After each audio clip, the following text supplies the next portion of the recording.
acabando, meus amores, tá acabando, tá? Esse é o último vídeo da aula de hoje.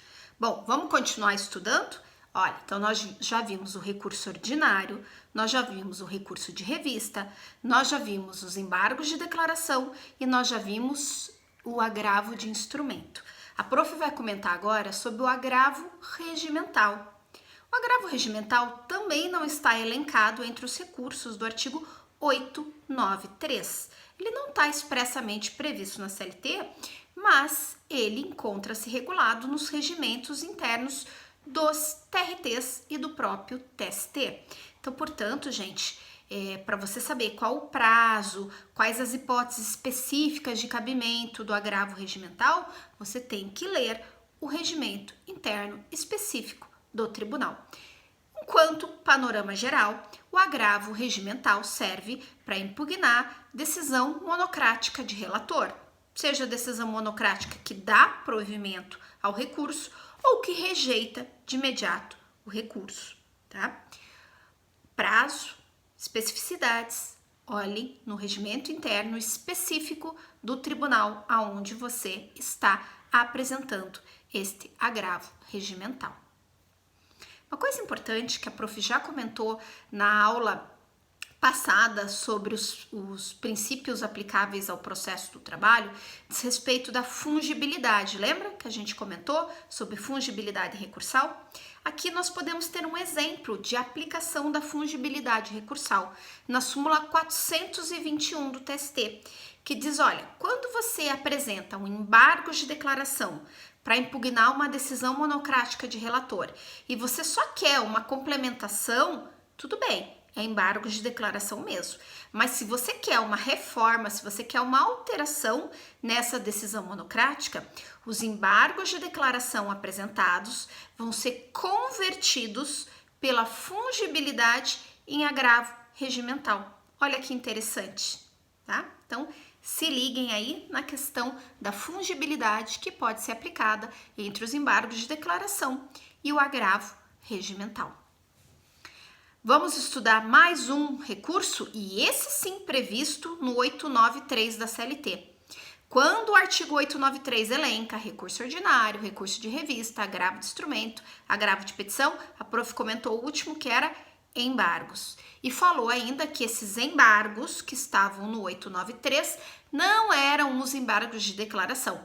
Lembra disso, do primeiro vídeo? Prof, você falou tanta coisa que eu já esqueci o do primeiro vídeo. Não se desespere, os vídeos estão aí no mural do Classroom. Você pode consultar a qualquer momento. Prof, perdi, não tô achando. Tem no canal do YouTube da prof. Relaxa, pipeca, fica tranquilo, tem todos os vídeos lá para vocês estudarem para a prova, tá bom? Então chegou a hora da gente observar, analisar esse recurso bem específico chamado embargos no TST. Eles estão previstos no artigo 894 da CLT. E quando a gente diz embargos no TST, na verdade eu tenho que separar que tipo de embargos eu estou falando. Por quê, prof? Porque existem dois embargos no TST e que são completamente diferentes, mas estão previstos no mesmo dispositivo legal do 894. Existem os embargos infringentes que cabem para a cessão de dissídios coletivos, coloquem aí no caderno SDC, quando o TST, ao julgar um dissídio coletivo de competência originária dele, decide de maneira não unânime. Então, os embargos infringentes são super, ultra, mega específicos. Cabem apenas e tão somente em dissídios coletivos de competência originária do TST, julgado de forma não unânime.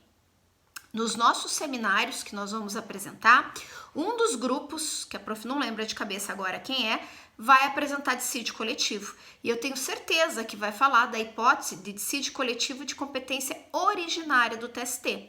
E lá, provavelmente, eles vão abordar, e tem que abordar, viu, gente? Vale nota, o tema dos embargos infringentes no TST. Então, super específicos para essa situação de dissídio coletivo, tá? outro tipo de embargos que existe no mesmo artigo 894, e esses sim são bem comuns, são os embargos de divergência. Os embargos de divergência são interpostos perante a Seção de Dissídios Individuais, SDI, e tem como finalidade uniformizar a jurisprudência das turmas do TST. Pessoal, uma coisa super importante aqui para vocês escreverem no caderno. Decisão de turma do TST não serve como acórdão paradigma para recurso de revista. Lá no vídeo de recurso de revista, a prof explicou que para divergência jurisprudencial vir do TST tem que ser decisão da SDI, ou então súmula do TST. Decisão de turma não serve como acórdão paradigma do recurso de revista.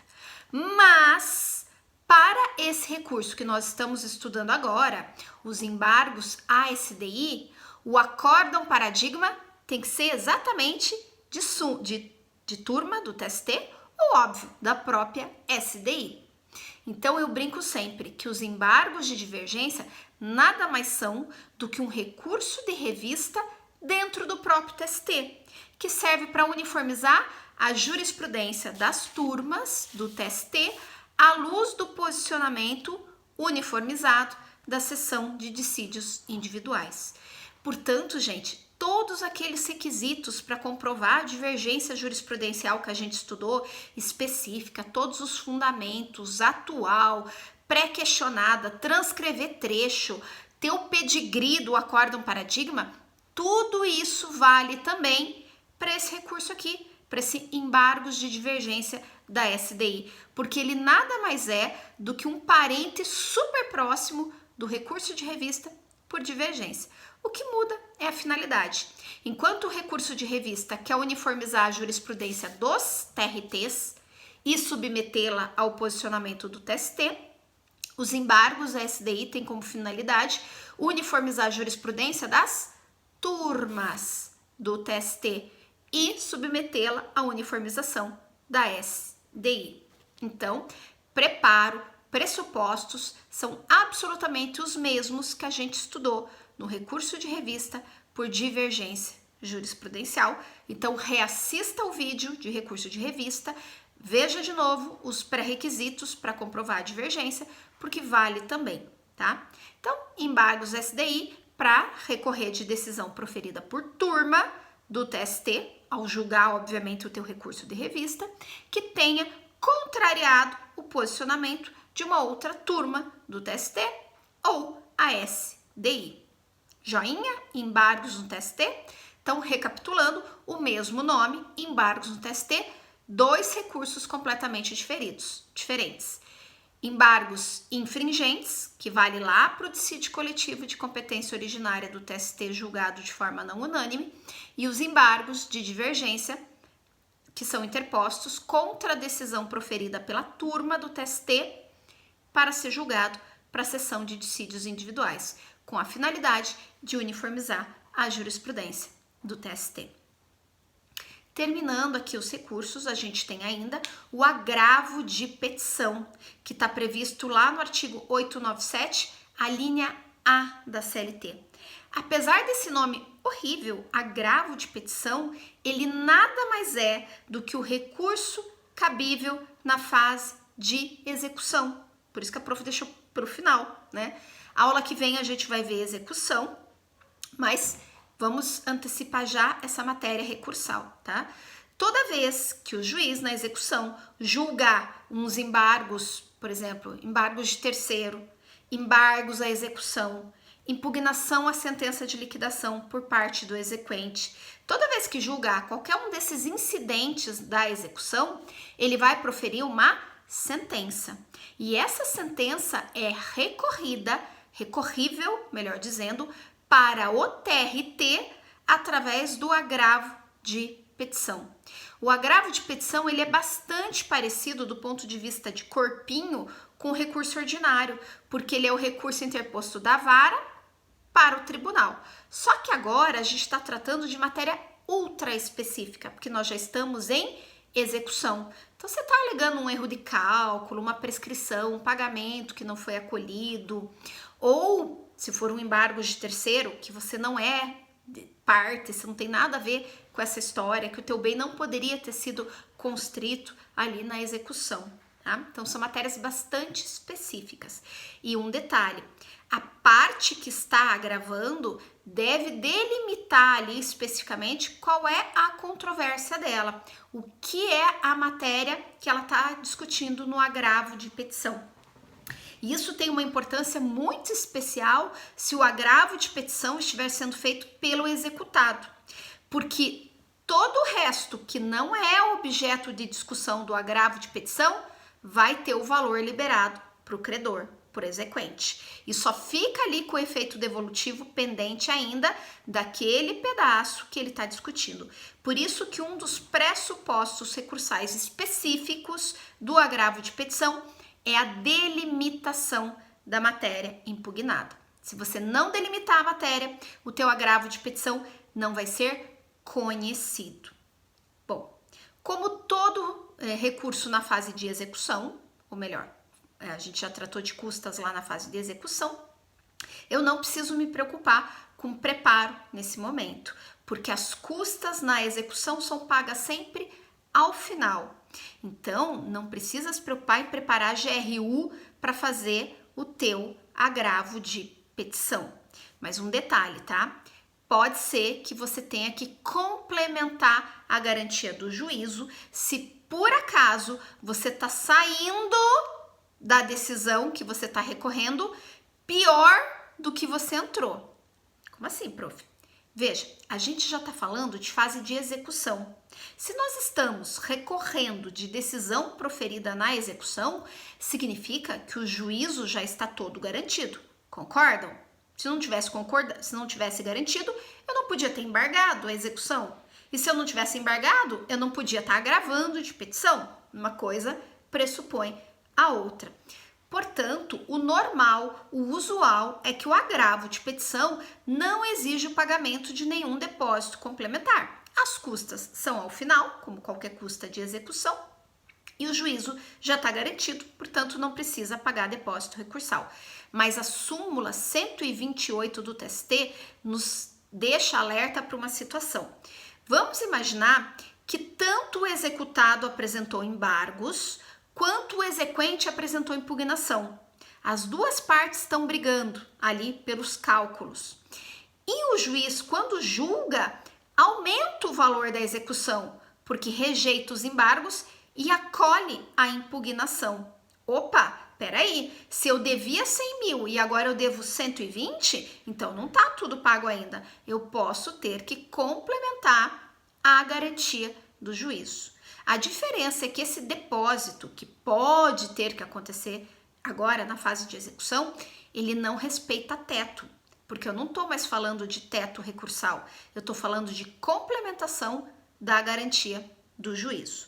Se você achou isso confuso, não se desespere, a prof vai tratar mais desse assunto no nosso meeting e principalmente tudo vai ficar mais claro na aula que vem, quando a gente for falar de execução e eu vou resgatar o tema do agravo de petição.